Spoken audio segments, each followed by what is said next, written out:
Hey horror hounds, welcome back to Eerie Encounters. Are you tired of the same old jump scares and recycled tropes?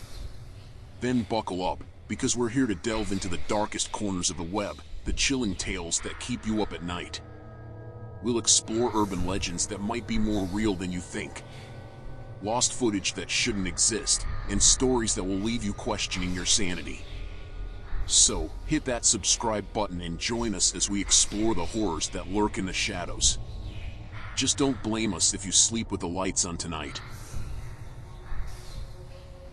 Alan had already served at 5 different nursing homes before landing the maintenance position at the Ray Chandler home in Hingham, Massachusetts. Each prior stint had ended mysteriously. Laid off, the official explanation went, but Alan knew better. A shadow flickered across his face, a fleeting reminder he couldn't dwell on. Now, he stood in the custodian's closet, the comforting scent of disinfectant filling the cramped space.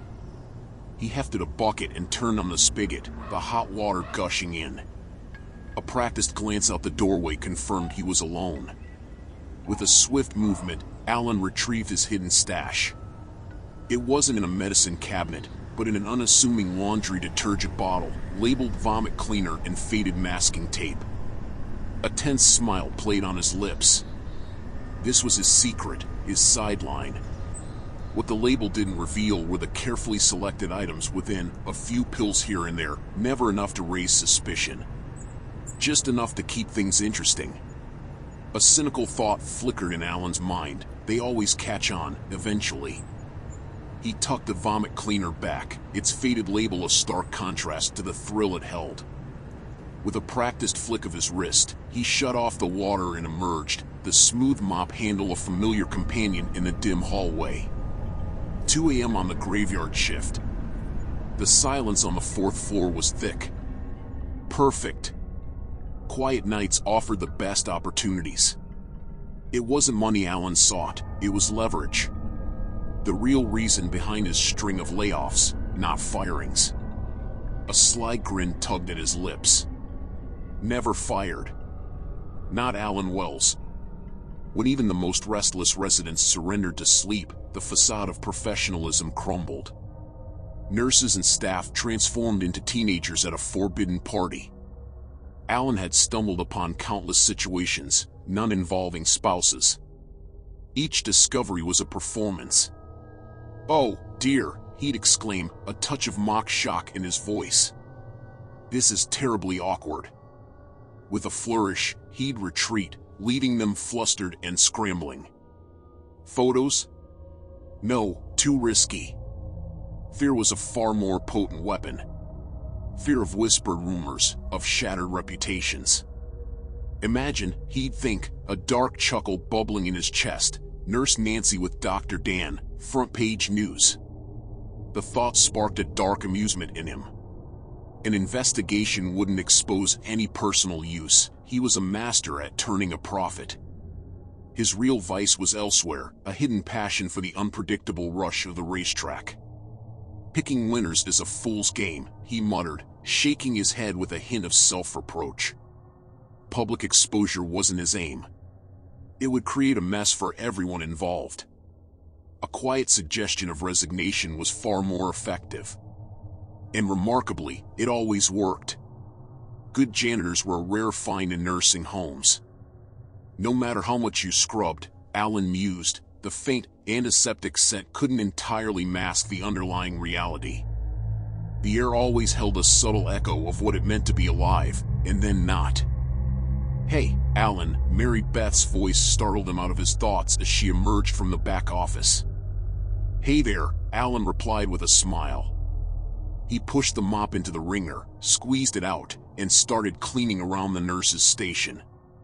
Mary Beth was a good sort, never questioning his methods. He always prioritized her area for that reason. She stifled a yawn and asked, "Did they tell you Dr. Chandler's making rounds at 3? Alan froze for a moment, a flicker of surprise crossing his face. "No," he finally managed. "He is," Mary Beth confirmed. "Dr. Chandler's making rounds at 3 with Katya, the night supervisor." "I'm taking a break then. You want to join?" Alan forced a smile. Thanks, but I gotta head out early tonight. No break for me. Just a quick smoke, though. Maybe I'll take it at 3, just in case. All right, Alan, Mary Beth said with a tired yawn. Back at her computer, she seemed lost in thought. Alan whistled a jaunty tune as he mopped, a secret satisfaction blooming in his chest.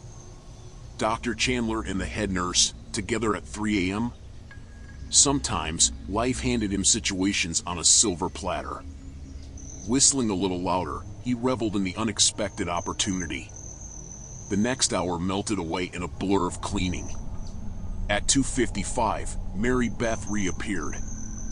Might be a good time for that cigarette, Alan, she whispered.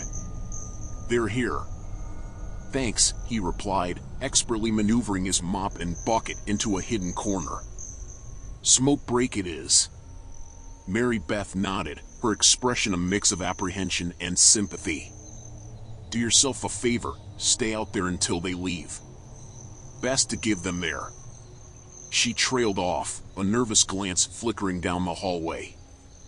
Privacy, got it. Alan winked, a hint of mischief dancing in his eyes.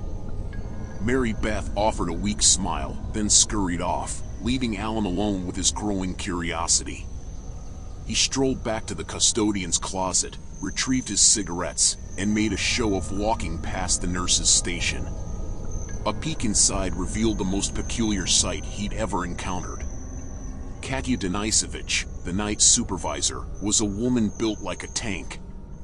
Her broad face, tanned from years spent outdoors, contrasted sharply with her neatly styled platinum blonde hair. Opposite her stood Dr. Chandler, a figure seemingly out of a forgotten myth. Toweringly tall, he moved with an awkward gait, his pale skin stretched thin over an impossibly elongated frame. Baldness accentuated the strange shape of his skull, a bony point jutting out at the back. A strange mix of amusement and morbid curiosity bubbled in Alan's chest. This was a sight unlike any he'd encountered before. He almost considered capturing it for posterity, a dark secret he could hold over them. But a sense of self-preservation held him back. With a neutral expression, he acknowledged the couple with a nod and retreated towards the elevators. Descending to the ground floor, he bypassed the main elevator and made his way to the service entrance, taking it up to the 3rd floor. Discretion, he reminded himself, was key. Quiet steps on the back stairs led him to the 4th floor, where he rejoined his abandoned mop and bucket. Straining his ears, Alan anticipated the telltale sounds of their departure. It wouldn't be long now. Years of experience had honed Alan's patience. So he waited, his ears straining for any sound emanating from Mr. Gunderson's room. Muffled noises finally filtered through the door, a jarring contrast to the usual quiet of the night. A wave of disgust washed over Alan. Mr. Gunderson, a frail soul left alone after his roommate's passing, now had to endure this kind of disrespect. Alan pushed the anger aside, focusing on the opportunity. He crept down the hall, the open door of Mr. Gunderson's room beckoning him closer. The lack of a second bed spoke volumes. This wasn't out of respect for Mr. Gunderson's privacy. It was their private space. Alan's mind conjured a scenario fueled by the sounds, labored breaths, a bed frame protesting the activity. A smirk played on his lips, quickly stifled. Now wasn't the time for smug satisfaction. He needed to play his part. Taking a deep breath, Alan plastered a mask of innocent surprise on his face and stepped through the doorway. The first words of his carefully rehearsed apology died on his tongue. The scene before him was a twisted tableau that froze him in place. Gunderson lay on the bed, the blankets discarded on the floor like discarded props. His pajamas were ripped open, offering a ghastly glimpse of pale skin marred by a shocking splash of crimson. Perched on the old man's legs, a figure cast a grotesque shadow in the dim light, Katya Denisovich. Her hands plunged deep into Mr. Gunderson's exposed stomach, cradling some unidentifiable organ with disturbing tenderness. Blood smeared her lips, staining her skin as she chewed methodically, the muscles in her jaw working with unsettling rhythm. Yet amidst the macabre scene, Alan found himself transfixed by Katya's gaze. Her eyes, a dazzling shade of blue, held him captive, rendering him unable to tear his gaze away. Alan, he heard her name in his mind, a silent plea. But despite his inner urging to flee, his legs remained rooted in place, disobedient to his commands. The echo of a footstep signaled Dr. Chandler's approach, his presence looming over the surreal tableau. Dr. Chandler emerged from the shadows, his gaze inquisitive as it settled on Alan before shifting to Katya. His voice, guttural and foreign, filled the air with incomprehensible words, adding to the disorientation engulfing Alan. Katya nodded in response, depositing the remnants of her gruesome feast onto Mr. Gunderson's chest before descending from her morbid perch. Dr. Chandler's firm grip closed around Alan's arm, propelling him forward in a mechanical march dictated by forces beyond his control. He staggered unsteadily to Mr. Gunderson's bedside, compelled to stand before Katya. She reached for a wet wipe, tearing it open with a swift motion before delicately unfolding the thin paper, its sharp scent assaulting Alan's senses. With precision, Katya cleansed the blood from her visage and hands, the gentle movements contrasting with the grimness of their surroundings. Depositing the used wipe onto the organ, she turned her attention to Alan. "Well," she addressed him with a smile, "this situation we find ourselves in is rather peculiar, wouldn't you agree?" Alan attempted to respond but found himself unable to vocalize. "No," Katya interjected, "there's no need for you to speak. I prefer the silence. I've had my fill of complaints today. Your incessant chatter is utterly tiresome." Dr. Chandler posed a question in their cryptic tongue, to which Katya responded with a smile and a nod. "My familiar is quite intrigued by you," she remarked, crossing the room to settle into Mr. Gunderson's vacant chair. "It's been ages since someone so rudely barged in on me. He's curious about our next move, as I'm sure you are too." "Let me go!" Alan's mind screamed, though his voice remained trapped within his throat. "I won't say a word, I swear." "I'm certain," Katya spoke calmly, "that you're thinking you'll stay silent now. And I do believe you, Alan. Fear emanates from you like a palpable aura. I can discern truth from falsehood, sincerity from deceit. You, Alan, speak the truth, and I can sense your determination." Relief surged through Alan like a tidal wave, tears brimming in his eyes. "Thank goodness," he whispered, hope flickering within him. However, Katya's smile sent a chill down Alan's spine. "That doesn't mean I'll release you." Dread gripped Alan's heart like a vice. "No, not at all," Katya continued, gesturing towards Mr. Gunderson's lifeless form. "Thanks to your modern society, I'm left with such unpalatable sustenance. Younger, albeit not necessarily fresher, prey is a rare indulgence. It's disheartening to see Baba Yaga reduced to this." Dr. Chandler muttered something, to which Katya merely shrugged. "His knowledge of my name is inconsequential," she remarked, rising from her seat. "His tongue will make a fine morning meal. Take him home, my dear. I'll join you once I've finished dining." Panic surged through Alan, prompting him to turn and flee. But Dr. Chandler loomed behind him, his stoic expression betraying no emotion. In a blur of motion, Alan's attempt to escape was thwarted as he was forcefully pushed back, crashing into the bureau with a resounding thud.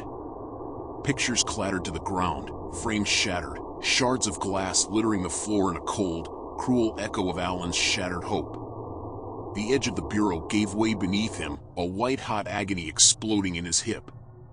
Adrenaline surged as Alan tumbled down, a scream ripped from his throat as shards of glass tore into his palms and fingertips. He scrambled to his feet, a desperate thought clouding his thoughts. His gaze fixated on the steady drip of crimson staining Mr. Gunderson's bedclothes. The chilling reality clawed at him. The monstrous figure looming beside Baba Yaga advanced. Alan, with a primal snarl, lashed out with a bloodied hand. A harsh, Guttural laugh erupted from the woman. Words, laced with unknown power, flew from her lips. The creature responded with a bone-jarring kick to Alan's ribs. The air whooshed from his lungs as pain erupted, bile rising in his throat.